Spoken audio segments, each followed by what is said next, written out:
আল্লামা দিলওয়ার হোসেন সাইদী হাফিজাহুল্লাহ আজ থেকে 12 বছর পূর্বে তার একটি বক্তব্য তিনি বলেছেন যে সারা পৃথিবীর কোনো দেশেই ইসলামী অনুশাসন, ইসলামের আইন শতভাগ কার্যকর নেই। যদি সারা পৃথিবীর মুসলিম কান্ট্রিগুলোর মধ্যে শতভাগ ইসলামী আইন বাস্তবায়ন হয় তাহলে সেটা হবে এই 56,000 বর্গ মাইলের বাংলাদেশে। পূর্ণাঙ্গ ইসলাম পৃথিবীতে হবে ইনশাআল্লাহ। তবে যেখান থেকে শুরু হবে বলে আমার বিশ্বাস, সেটা আমার প্রিয় জন্মভূমি 56,000 বর্গ মাইলের দেশ, আমার প্রিয় জন্মভূমি বাংলাদেশে সর্বপ্রথম কোরআনের রাজ কায়েম হবে ইনশাআল্লাহ।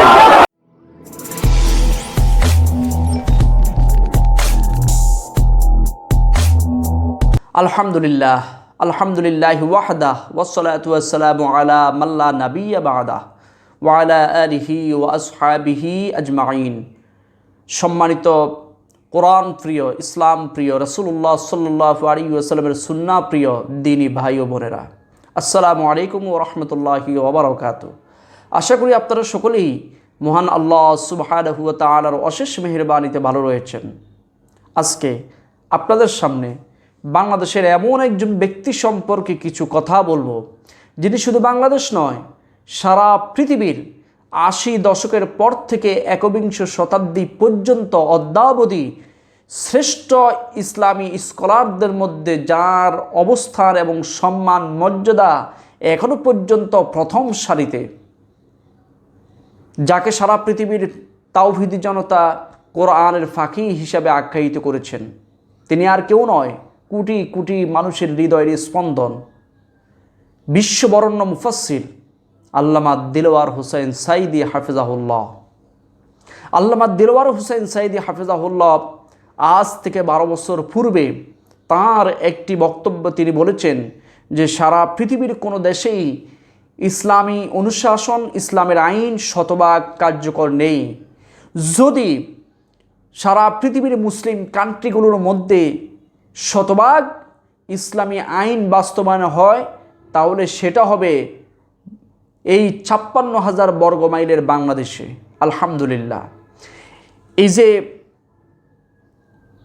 আল্লামা দেলোয়ার হোসেন সাইদী হাফিজাহুল্লাহ তিনি বাংলাদেশ সম্পর্কে যে বক্তব্য দিয়েছেন যে সর্বপ্রথম বাংলাদেশে ইসলামী আইন বাস্তবায়ন হবে, তার এই বক্তব্যের সত্যতা আজকে কিছু বিশ্লেষণ করব ইনশাআল্লাহ।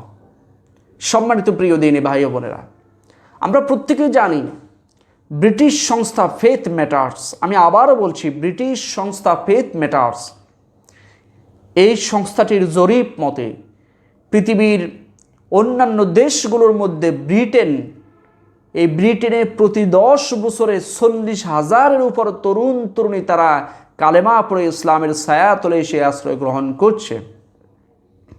এমনকি ব্রিটেনে প্রতি বছর 7,000-এরও অধিক তরুণ তরুণী তারা কোরআনে হাফেজ হচ্ছে। বর্তমান বাংলাদেশে কোরআনে হাফেজের সংখ্যা হলো প্রায় 8,50,000-এরও অধিক। আলহামদুলিল্লাহ, এটি ব্রিটিশ সংস্থা ফেথ ম্যাটার্স এর বক্তব্য যে বাংলাদেশে বর্তমানে হাফেজে কোরআনের সংখ্যা হলো প্রায় 8,50,000-এরও অধিক, যা পৃথিবীর অন্যান্য দেশের তুলনায় এখনও বাংলাদেশের অবস্থান প্রথম সারিতে।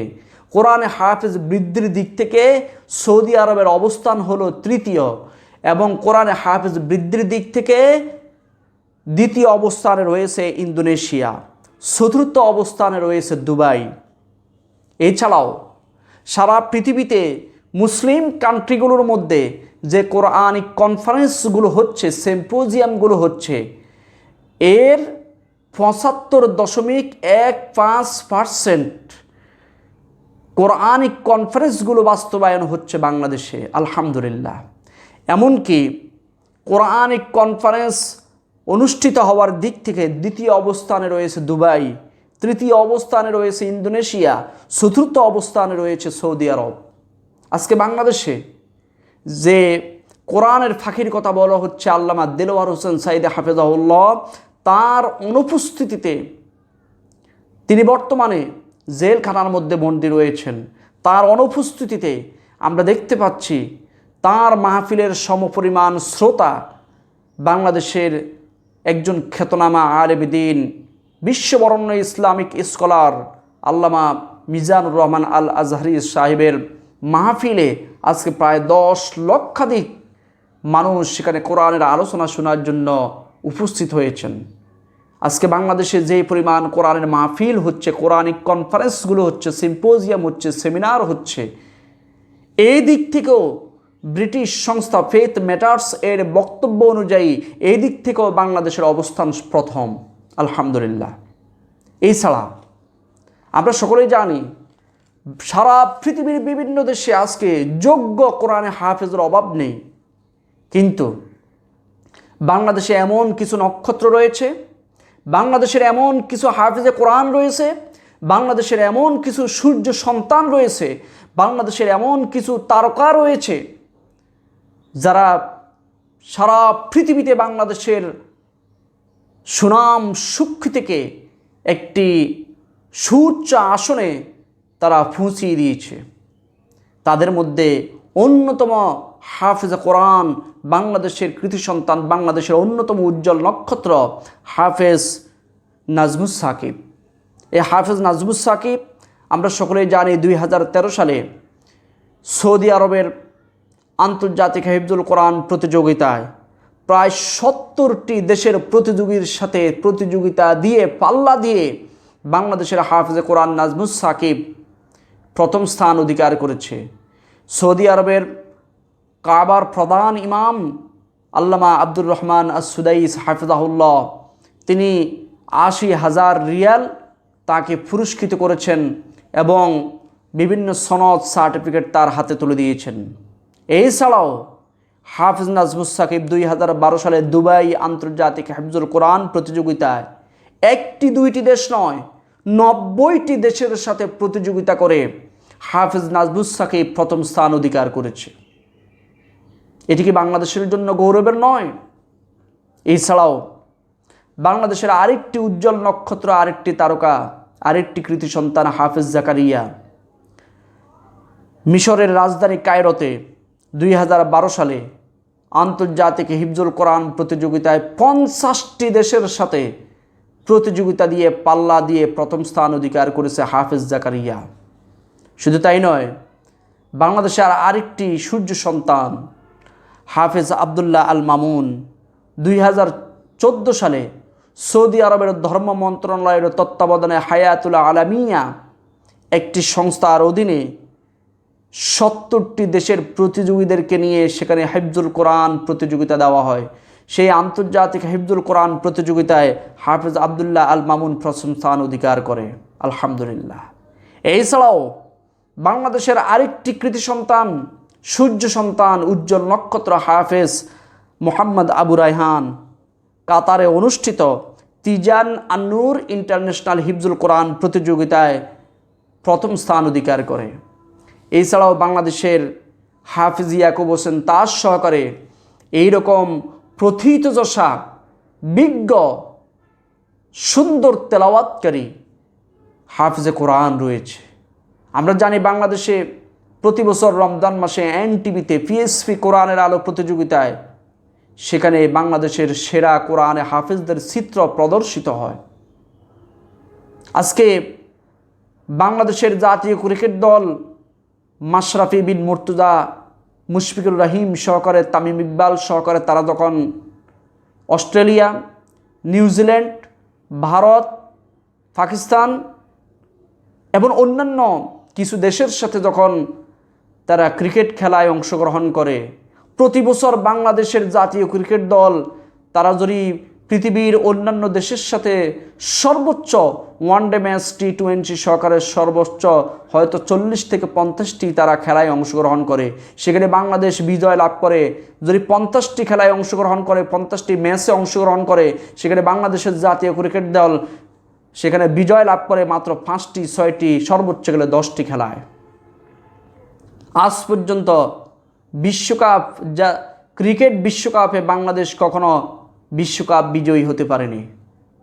আর বাংলাদেশ জাতীয় ক্রিকেট দল ক্রিকেট খেলায় অংশগ্রহণ করে সর্বোচ্চ গেলে 8 থেকে 10টি দেশের সাথে, সেখানে বাংলাদেশের এই সূর্য সন্তানগুলো তারা 1টি 2টি 8টি 10টি দেশের সাথে নয়, তারা 50টি 70টি 90টি দেশের সাথে পাল্লা দিয়ে সর্বোচ্চ রেকর্ড হয়েছে 120টি দেশের সাথে পাল্লা দিয়ে তারা প্রথম স্থান অধিকার করে এবং সারা পৃথিবীর মানচিত্রে বাংলাদেশের স্থানকে তারা সম্মানের উচ্চ শিখরে পৌঁছিয়ে দেয়। কিন্তু বড়ই আফসোস, যাদের হাতে পুরস্কার তুলে দেয় কাবার প্রধান ইমাম, সে সূর্য সন্তানদেরকে বাংলাদেশে সরকারিভাবে কোনো সংবর্ধনা দেওয়া হয় না, পত্রিকার হেডলাইনে পর্যন্ত আসে না, তাদের ব্যাপারে কোনো আলোচনা হয় না। অথচ এই সকল কোরআনে হাফিজরা বাংলাদেশের ভাবমূর্তিকে ভাবমর্যাদাকে বিশ্বের দরবারে ত্বরান্বিত করেছে, উচ্চ মর্যাদায় বাংলাদেশকে তারা নিয়ে গেছে। আজকে বাংলাদেশকে সারা পৃথিবীর মানুষ চেনে, আলহামদুলিল্লাহ।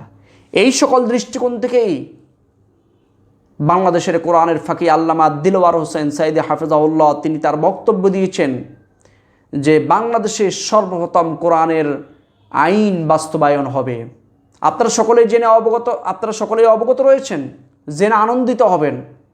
আজকে সারা পৃথিবীতে যত বেশি কোরআনের রিসার্চ হচ্ছে, তার চাইতে ব্রিটিশ সংস্থা ফেথ ম্যাটার্স এর বক্তব্য অনুযায়ী বাংলাদেশে সবচাইতে বেশি কোরআনের গবেষণা হচ্ছে, বাংলাদেশে সবচাইতে বেশি হাদিসের গবেষণা হচ্ছে, বাংলাদেশে সবচাইতে বেশি ইসলামের অনুশাসন মেনে চলা হচ্ছে, বাংলাদেশে সবচাইতে বেশি কোরআনের হাফেজ দিন দিন বৃদ্ধি পাচ্ছে, বাংলাদেশে সবচাইতে বেশি কোরআনিক তাফসির মাহফিলগুলো হচ্ছে।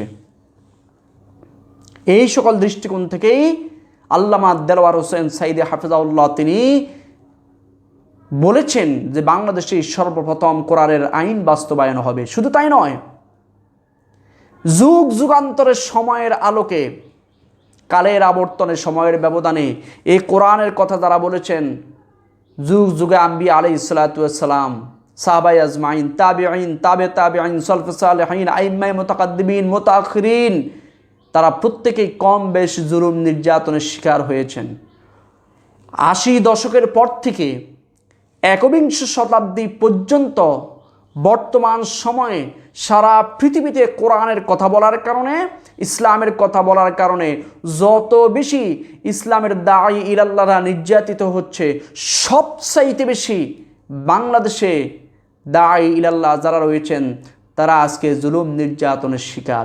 এই দৃষ্টিকোণ থেকেও প্রমাণিত হয় যে অচিরেই সারা পৃথিবীতে যখন ইসলামের রাজ কায়েম হবে, সর্বপ্রথম ইসলামের রাজ কায়েম হবে, শতভাগ ইসলামী আইন বাস্তবায়ন হবে বাংলাদেশে, আলহামদুলিল্লাহ।